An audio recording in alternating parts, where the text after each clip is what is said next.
guys, welcome to Cuisine and Love. Today we're gonna do a butternut squash risotto. Really exciting. We got this guy at the market this morning. It looks beautiful. So we're gonna start by peeling it. Very simply, we're gonna make a puree out of it. So I'm gonna show you. Out at sea, sail away, kill off the hours. You belong somewhere, you feel free.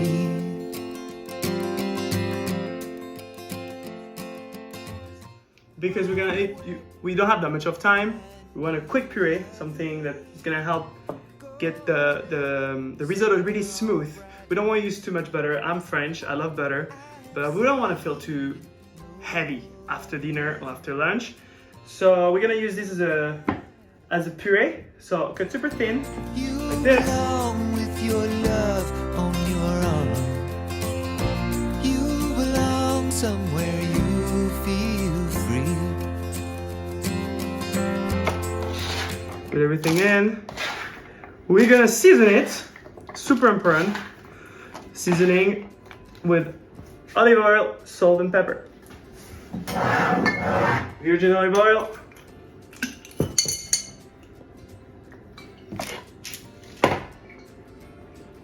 Gently, not too much.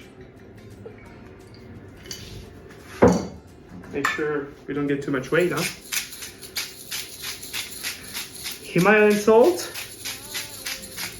So now I cut my butternut squash. It's time to bake in the oven. How beautiful that looks. Add a little rosemary, just for fun and flavors. And let's go. You deserve the deepest of cover. Butternut squash is cooked. We don't want coloration. This is what we want, perfect. After about 30 minutes, the butternut squash is cooked. We want to really cook it until it gets almost mushy. It's really important to get a really smooth texture in the risotto. So now we're gonna blend everything, obviously without the rosemary. So let's take off the lid.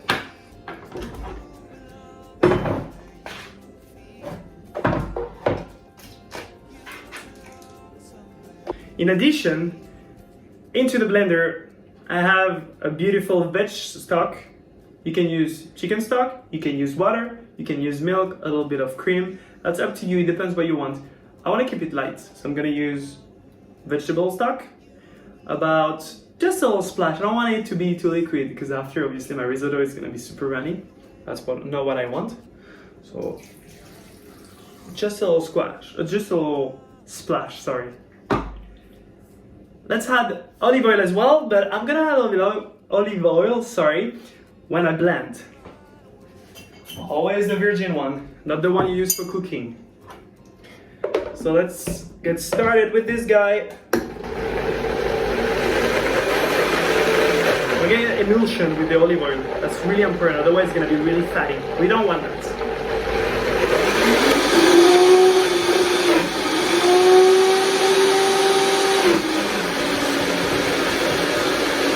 And super important, we're gonna try the texture and the flavors with a spoon.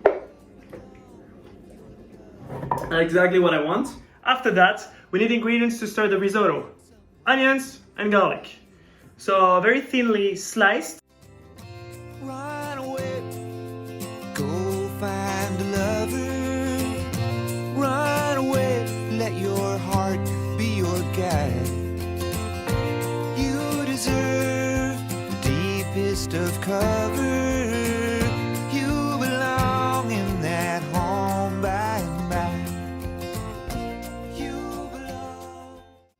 Let's get started cooking the risotto. So we're gonna start infusing the garlic and the onions in some virgin olive oil. Easy, no need to go too fast. We don't wanna burn them. We're gonna get the infusion and all the flavors. Let's get started. Deepest of cover. You belong in that home by and by. Very important that the oil is not too hot, because otherwise they're gonna turn brown straight away. So be very careful.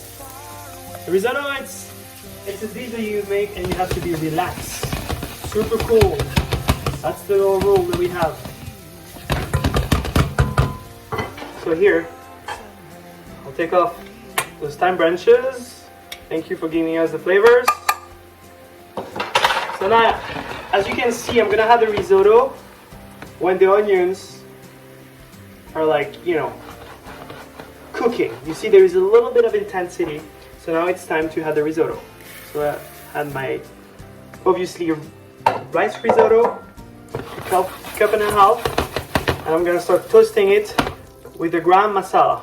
Gram masala is an amazing spice from India that we love to use with squash in general. So I really recommend it to toast it with the rice to get as much as flavors as you can. And now it's time to cook the risotto with some intensity. It's really, really important. Yeah, kind of like toast it. I'm using a nice white wine from where I'm from, Alsace. It's the eastern part of France. We're really known for white wine. And that one, it's a Muscat. It's gonna be perfect for the recipe.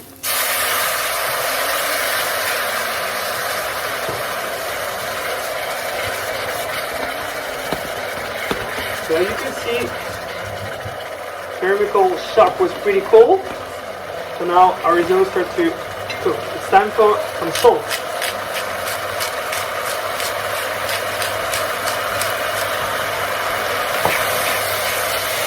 When you get started with that, you have to stay beside the pot.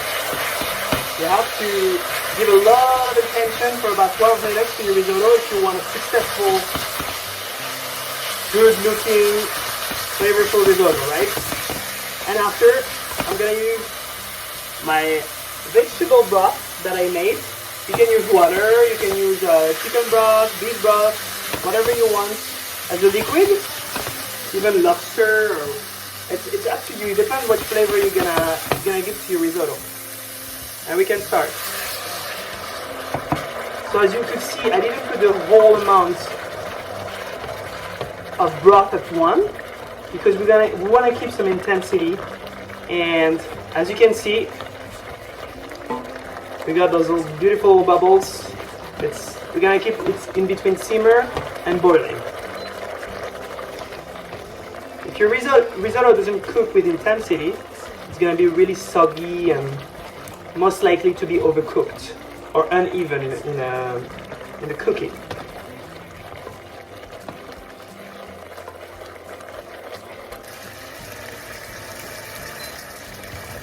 So as you can see, the broth evaporated completely, or almost completely. So that gives you the signal of adding more broth into your risotto. We're gonna keep doing that until it's cooked, or at least until it's almost cooked. By now, I'm about 3/4 of the cooking of my risotto.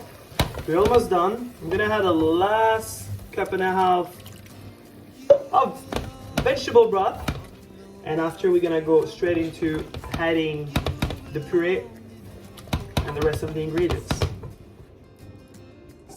So now I'm 90% cooked with the risotto.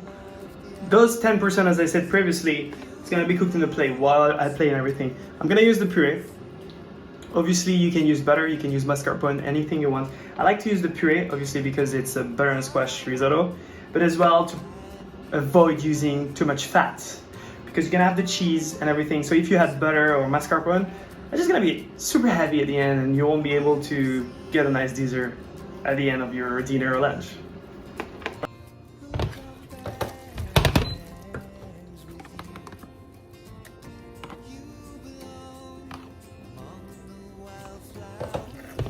I had about 3 spoons to start to see the texture.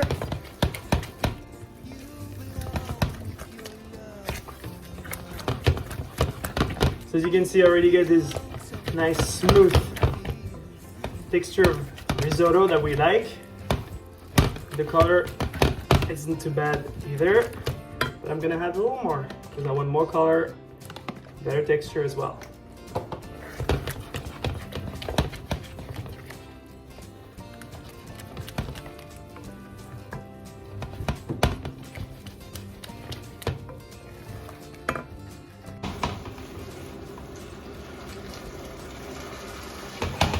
One more minute.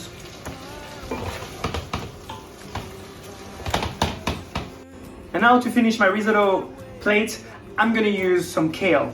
I'm gonna slightly cook it super fast in olive oil and garlic. We're gonna keep the color, it's really important, it's a really bright green, and you'll see at the end. And it's better as well for the flavors. So let's get started with that, and after we can finish the plating.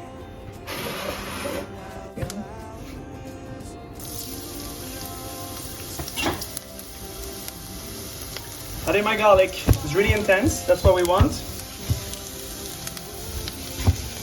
After about 10 seconds, I'm just gonna add the kale into my pot. Here, turn off the stove, a little salt,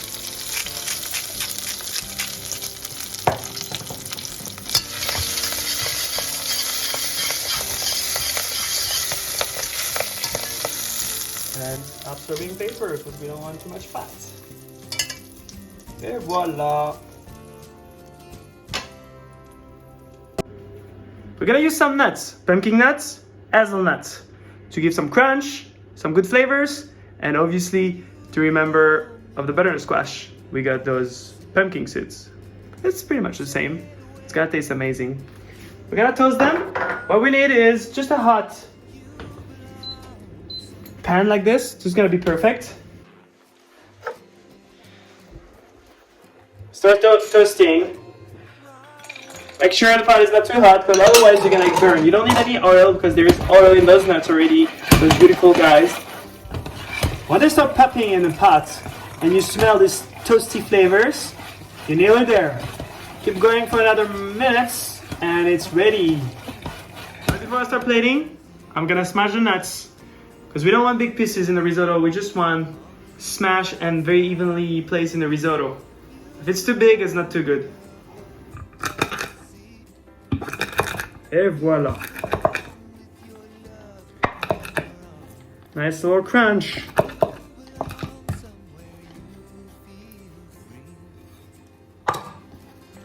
It's time for the finishing now. My risotto is almost cooked. I'm gonna add Parmigiano. And if it's too thick, feel free to add some broth. We're gonna look at that together. So now I'm gonna start grating the Parmigiano into my risotto.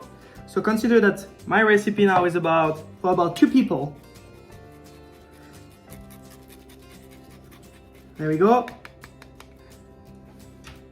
I got my cheese in. I mix it, make sure the Parmigiano gets melted. So let's start playing.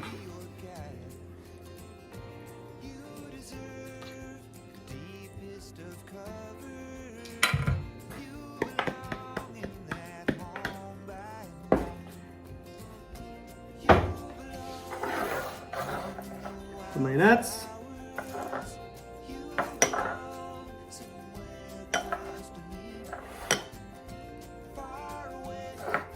Now you see the risotto is shiny.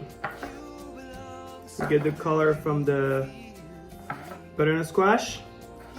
Little nuts to get some crunch into it.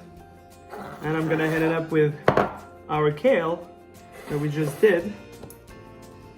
Obviously, I just cooked it right before plating to keep this nice color and obviously to get a nice temperature as well. We don't want it to be cold.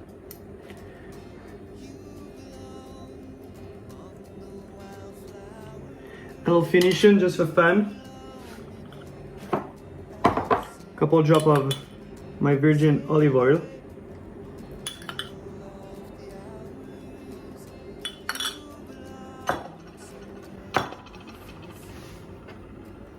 Bon appétit les amis!